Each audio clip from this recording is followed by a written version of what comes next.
Hello, I'm Game Retainer, and in this video I'll be looking at some things that will be coming to 7 Days to Die in the near future. Keep in mind that things are subject to change, but let's go over all of the things we know so far. Starting off with something that was just announced by the Fun Pimps, a new lore-friendly Arizona desert zombie will be replacing the Plague Spitter. This is great news.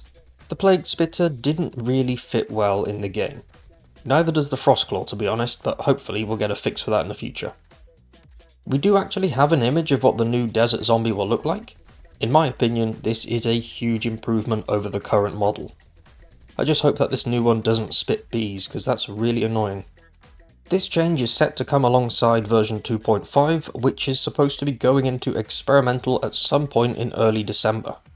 So far that's the only confirmed change for 2.5, but there will be lots of other changes to go alongside it. As for 3.0, we do actually know quite a bit about some of the expected features. We'll be getting a smell mechanic. Now, if you've been playing 7 Days to Die for a long time, then you'll know that there used to be a smell mechanic in the game. Basically, if you were carrying meat, then it would emit a smell that would attract nearby zombies. In my opinion, bringing this back into the game is positive. I mean, to be honest, I don't know why it was removed in the first place, but there we are.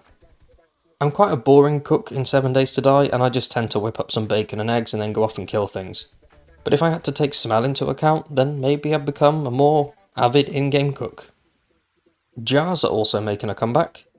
We don't know how they'll work. Before, you could just save jars and refill them indefinitely. Personally, I wasn't really a big fan of that. The devs have said they've come up with a way to balance the jars, but they haven't officially announced what that is yet. I've spoken about jars a few times on various streams and stuff, and one of the guys I play with suggested about having some sort of durability aspect to the jars. Maybe they break over time, or they have a chance to get damaged when you get hit. Something like that I think would be pretty good, but I guess we'll just have to wait and see what the devs have planned.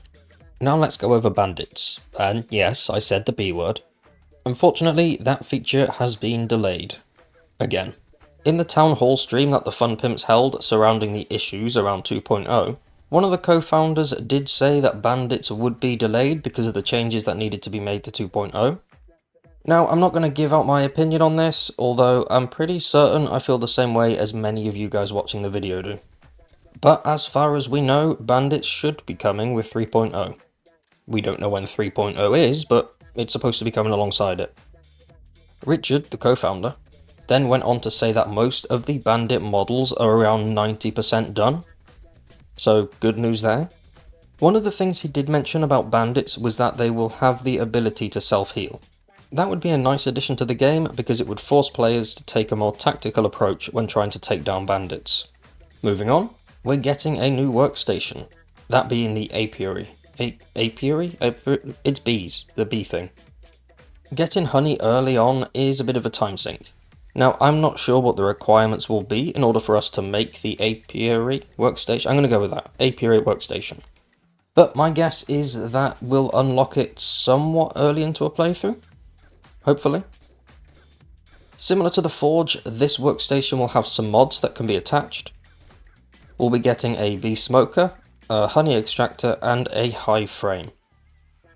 My guess is that these would speed up the honey gathering processing time to some degree, or maybe allow you to gather more, who knows. But either way, being able to passively generate honey is going to come in very handy. We should also be getting a chicken coop. I assume that the chicken coop would gradually produce eggs, feathers, and maybe even meat if we're lucky. This will be another nice addition because hunting around the pine forest for birds' nests isn't the most exciting thing to do. Something that I'm pretty excited for is that we'll be getting a new quest type. This was touched upon on the Town Hall livestream. It's also listed on the Fun Pimps forum. I'll leave a link to that page in the description below. This new quest type sounds like it would be a lot of fun. Basically, from what I understand, we'll be able to charge into buildings, plant a bunch of explosives, and come out and hit a detonator and watch the building go boom, which will be quite satisfying. Storms will be getting a much needed overhaul, thankfully. At the moment, if you are one of the few players that plays with storms on, then you just kinda have to sit pinned down and wait for the storm to pass. 3.0 will have storms that will have unique debuffs depending on what biome you're in, as well as new ways to mitigate the storm's negative effects. Looking in the game files, it looks like these will be a type of armor mod, but I don't know for certain. I'm just hoping it's not another smoothie. There are a few other changes that we know about, like UI changes and a possible new event system, but details are pretty scarce, so I'll leave it there for this one. But thank you very much for watching, it is greatly appreciated. And what would you like to see come to 7 Days to Die? Feel free to let me know down below.